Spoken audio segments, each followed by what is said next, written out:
할렐루야 민수기 광야에서 오지연 전도사입니다. 하세롯, 오늘 본문에 기록된 사건이 일어난 장소입니다.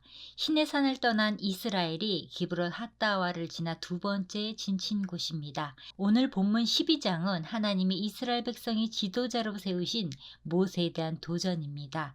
하나님의 부르심으로 백성의 중보자 된 모세는 그의 삶을 좌우하는 소명에 대하여 순종과 충성심으로 살았습니다. 그러나 이번에는 이스라엘 백성이 아닌 미리암과 아론이 모세에게 도전합니다. 미리암과 아론이 누구입니까? 모세의 누나요, 형입니다. 이곳에서 미리암과 아론이 모세가 구스 여자를 취한 것에 대해 비방하고 모세의 중보자적 권위에 대항하다가 미리암만 나병에 걸린 사건이 일어났습니다. 이유가 무엇인지 궁금합니다. 모세가 구스 여자를 취하였더니 그 구스 여자를 취하였으므로 미리암과 아론이 모세를 비방하니라.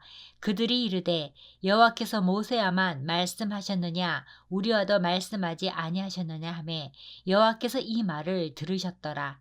이 사람 모세는 온유함이 지면의 모든 사람보다 더하더라.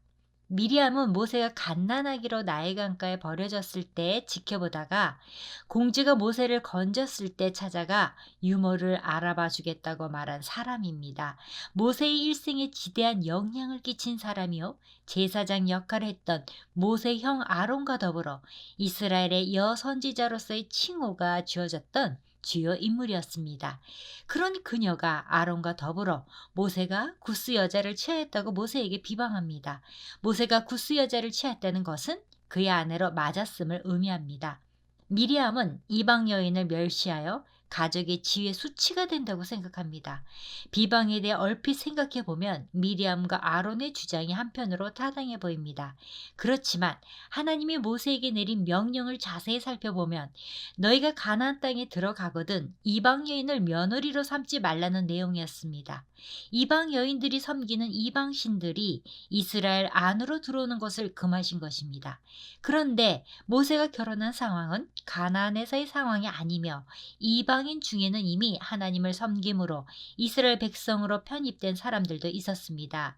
이미 하나님을 섬기는 이방인들은 이스라엘 백성들과 똑같이 하나님의 백성으로서 그들과 함께 생활하며 광야 여정을 함께 하고 있었습니다. 이미 그들은 이스라엘 백성으로 인정받은 사람들이었습니다. 그녀가 단지 이방인 출신이라는 이유로 비난받아야 할 이유가 없었습니다. 미리암과 아론이 보인 태도는 질문 아닌 비방이었습니다. 비방했다는 말은 다른 사람들 앞에서 모세의 잘못을 말하여 공개적으로 모세의 리더십에 대항했다는 말입니다. 그런데 무엇보다 그들에게 중요한 것은 따로 있었습니다. 비방하는 동기가 교만과 시기심에 기초한 것이었습니다. 여호와께서 모세와만 말씀하시느냐 우리와도 말씀하지 아니하셨느냐. 자신과 아론도 하나님의 음성을 들었으므로 자신도 모세의 위치와 지도자로서의 권위의 자리에 함께 서야 하겠다는 것입니다. 정확히 말하자면 영적 교만입니다. 그녀는 예언하는 사람이었고 이스라엘의 홍해를 건넌 후 이스라엘 여인들이 여호와께 승리 노래를 찬양하도록 인도한 주역이었습니다. 아론은 모세의 친형으로 말 못하는 모세를 대신하여 대변인 역할을 했습니다. 그는 말 잘하는 은사가 있었습니다. 이들은 모세보다 은사가 많았습니다. 모세는 이들이 가지고 있는 은사가 없었습니다. 나이도 많고 은사도 있는 것에 대한 평상시에 모세에게 눌려있던 것이 폭발한 것 같습니다.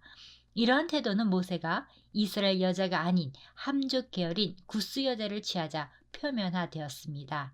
그들의 관심은 이스라엘 지도자의 자리에서 모세의 지도력에 대한 불만과 함께 자신들 역시 그의 버금가는 지도자임을 천명하고 싶었던 것입니다. 미리암과 아론의 비방의 말을 이스라엘 자손뿐만 아니라 주님께서도 들으셨습니다. 주님께서 들으셨다는 것은 귀로 전해지는 소리의 진동을 넘어 그 중심을 깨뜨려 보셨음을 의미합니다.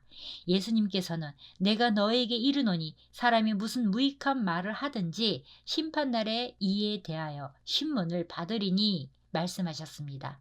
모세는 얼마든지 변명할 수 있습니다. 나도 사람입니다. 아내가 죽어서 나도 외로워서 결혼했다고 말할 수 있습니다. 처가살이 하면서 아내에게 무시당하여 새로운 아내를 얻어 위로받고 싶었다고 하지 않았습니다. 미리암과 아론의 비방과는 달리 땅의 모든 사람 중에서 가장 온유한 사람으로 모세를 소개합니다. 이 사람 모세는 온유함이 지면의 모든 사람보다 더하더라. 온유는 고난을 믿음으로 이겨낸 사람의 겸손을 의미합니다. 모세는 아론과 미리암이 모세를 비방해도 그에 대해서 아론을 함께 비방하지 않았습니다. 너는 과거 송아지 우상을 섬기지 않았느냐고 하지 않았습니다. 지도자는 비판받을 때 감정적으로 대처하면 안 됩니다. 모세는 자신의 권위가 도전받아도 그들에게 자신의 권위를 부리지 않았습니다. 모세는 아론과 미리암을 제사장과 찬양대장이 쥐게해서 해제하지 않았습니다. 온유는 예수님의 성품입니다. 예수님은 나는 온유하고 겸손하니 나의 멍에를 메고 내게 배우라고 하셨습니다. 온유함을 배우라는 말씀을 볼 때 온유함은 배울 수 있는 것입니다. 온유한 사람은 예수님을 잘 따르는 사람입니다. 온유한 사람은 십자가를 지는 사람입니다. 온유하다고 죄에 대해서 묵인하는 것으로 착각하면 안 됩니다. 모세는 이스라엘 백성이 송아지 우상을 만들고 섬길 때 하나님이 친히 쓰신 돌판을 던졌습니다. 그 돌판을 깨뜨렸습니다. 회개치 않은 자들에게는 레위 지파에게 칼을 가지고 형제 자매 목을 치라고 하였습니다. 모세는 동정을 3,000명이나 죽였습니다. 5년 예수님도 성전에서 장사하는 자들을 보고 분노하셨습니다. 성전에서 돈 바꾸는 자들을 돈을 엎으시고 비둘기 파는 자들에게 가져가라고 하시고 채찍으로 양과 소를 쫓아내셨습니다. 모세가 온유하게 하나님께 맡기자 하나님께서 친히 이 문제를 개입하였습니다. 여호와께서 갑자기 모세와 아론과 미리암에게 이르시되 너희 세 사람은 회막으로 나아오라 하시니 그 세 사람이 나아가매 여호와께서 구름 기둥 가운데로부터 강림하사 장막문에 서시고 아론과 미리암을 부르는지라 그 두 사람이 나아가매 이르시되 내 말을 들으라 너희 중에 선지자가 있으면 나 여호와가 환상으로 나를 그에게 알리기도 하고 꿈으로 그와 말하기도 하거니와 내 종 모세와는 그렇지 아니하니 그는 내 온 집에 충성함이라 그와는 내가 대면하여 명백히 말하고 은밀한 말로 하지 아니하며 그는 또 여호와의 형상을 보고는 너희가 어찌하여 내 종 모세 비방하기를 두려워하지 아니하느냐. 하나님께서는 다른 선지자들에게는 환상이나 꿈을 통해서 일반적인 계시로 뜻을 전하셨지만 모세와는 직접 대면하여 명백히 전하며 그는 하나님의 형상을 친히 볼 수 있다고 말씀하셨습니다. 또 하나님은 모세를 자신의 종으로 소개하면서 그가 하나님의 온 집에 충성한다고 충분한 설명에 이어 모세를 비방한 그들을 책망하셨습니다. 그들이 모세를 비방한 사건을 통해 오히려 모세의 특별한 역할과 권위가 하나님 자신에 의해 밝히 증거된 셈이 되었습니다. 여호와께서 그들을 향하여 진노하시고 떠나심에 구름이 장막 위에서 떠나갔고 미리암은 나병에 걸려 눈과 같더라. 아론이 미리암을 본즉 나병에 걸렸는지라. 아론이 이에 모세에게 이르되 슬프도다 내 주여 우리가 어리석은 일을 하여 죄를 지었으나 청하건대 그 벌을 우리에게 돌리지 마소서. 그가 살이 반이나 썩어 모태로부터 죽어서 나옴자같이 되지 않게 하소서. 모세가 여호와께 부르짖어 이르되 하나님이여 원하건대 그를 고쳐 주옵소서. 8절에 너희가 어찌하여 내 종 모세 비방하기를 두려워하지 아니하느냐 말씀하시듯 하나님은 주의 종을 비방하는 자를 친히 징벌하십니다. 미리암은 눈과 같이 하얗게 살이 썩어가고 있었습니다. 아론은 미리암에게 가까이 다가가 보니 미리암이 나병에 걸린 것을 알았습니다. 문제를 제기하고 모세를 비방한 미리암에게 나병에 걸리게 하심으로 그들을 심판하셨습니다. 모세가 여호와께 나가서 부르짖어 미리암을 고쳐달라고 기도합니다. 모세는 비방하다가 병든 미리암을 쌤통이라고 생각하지 않았습니다. 온유함이란 다른 사람의 약점을 감당해 주는 사람입니다. 온유함은 약한 것이 아닙니다. 강한 것입니다. 부르짖어 기도한 것을 볼 때 진심으로 기도한 것을 알 수 있습니다. 여호와께서 모세에게 이르시되 그의 아버지가 그의 얼굴에 침을 뱉었을지라도 그가 이랫동안 부끄러워하지 않겠느냐. 그런즉 그를 진영 밖에 이랫동안 가두고 그 후에 돌아오게 할지니라 하시니, 이에 미리암이 진영 밖에 이랫동안 갇혀 있었고 백성은 그를 다시 들어오게 하기까지 행진하지 아니하다가 그 후에 백성이 하세롯을 떠나 바란 광야에 진을 치니라. 하나님은 아버지가 아들에게 침을 뱉었어도 아들은 7일을 부끄러워해야 한다고 말씀하셨습니다. 하나님은 미리암에게 나병에 걸리게 한 것을 아버지가 아들에게 침을 뱉은 것으로 비유하였습니다. 하나님은 미리암에게 나병에 걸리게 하셔서 멸시하셨습니다. 하나님이 미리암을 멸시한 것은 미리암은 모세를 멸시한 것이 아니라 바로 하나님을 멸시한 것입니다. 하나님의 종을 비방하는 것은 하나님의 얼굴에 침을 뱉는 것입니다. 그런데 미리암과 아론이 모세의 중보자적 권위에 대항하다가 미리암만 나병에 걸린 이유가 무엇일까요? 1절을 보시면 미리암과 아론이 모세를 비방하니라 기록합니다. 성경에서 여성의 이름이 남성의 이름 앞에 기록되는 일은 극히 드문 경우였습니다.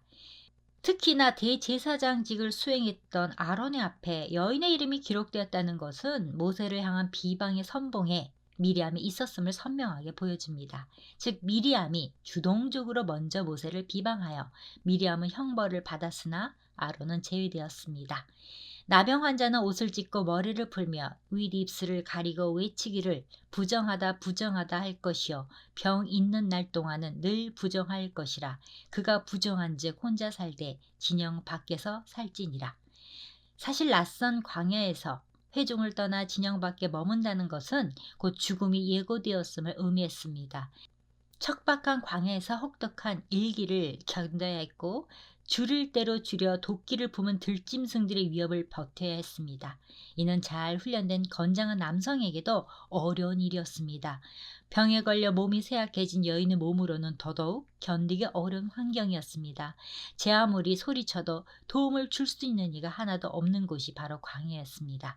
모세의 부르짖는 기도를 들으신 하나님은 7일 동안 그녀를 짐 밖으로 격리토록 한 후에 8일째 되는 날 그녀의 몸을 회복시켜 주심으로 그들은 다시 함께 광야의 여정을 걸어가는 해피엔딩으로 12장이 마무리됩니다.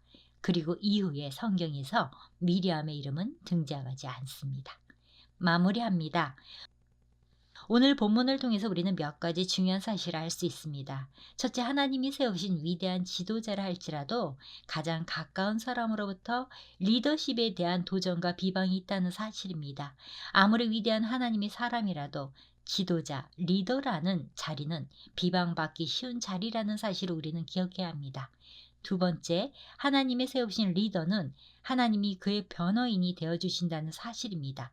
예수님께서 요한복음 14장 16절에서 내가 아버지께 구하겠으니 그가 또 다른 보혜사를 너에게 주사 영원토록 너희와 함께 있게 하리니 라고 말씀하셨습니다. 성령을 보내시면서 내가 또 다른 보혜사를 보내겠다 말씀하셨습니다. 이 보혜사라는 헬라어 단어 파라클레토스가 변호하는 자라는 뜻입니다. 하나님이 세우신 사람은 자신의 견해에서 자신을 변호하지 않습니다. 왜냐하면 성령이 그를 변호하시기 때문입니다. 하나님의 시선으로 자신과 상황을 객관함으로 때로 부당하고 억울한 일을 당해도 성령이 그의 변호인이 되어주십니다. 세 번째, 하나님이 세우신 리더는 자신을 비난하고 반대하는 자를 위해서 기도하는 사람이어야 합니다. 모세의 위대함은 그를 반대하는 사람을 위해서 기도하고 품었다는 사실입니다. 가장 큰 아픔은 가장 가까이 있던 사람, 믿었던 사람의 배신을 경험할 때일 것입니다. 그러나 자신에게 큰 아픔을 준 사람을 위해서 품고 기도하는 사람이 진정한 리더입니다. 자신에게 조그만 상처를 주는 사람이 있으면 그 사람을 고립시키고 밀어내는 것이 아니라 오히려 그를 위해서 기도해 주는 사람이라면 그 사람은 지도자가 될 자격이 있습니다. 하나님께서 말씀하셨습니다. 이 사람 모세는 온유함이 지면의 모든 사람보다 더하더라. 디모데후서의 말씀으로 마칩니다. 주의 종은 마땅히 다투지 아니하고 모든 사람에 대하여 온유하며 가르치기를 잘하며 참으며 거역하는 자를 온유함으로 훈계할지니 혹 하나님이 그들에게 회개함을 주사 진리를 알게 하실까 하며. 아멘.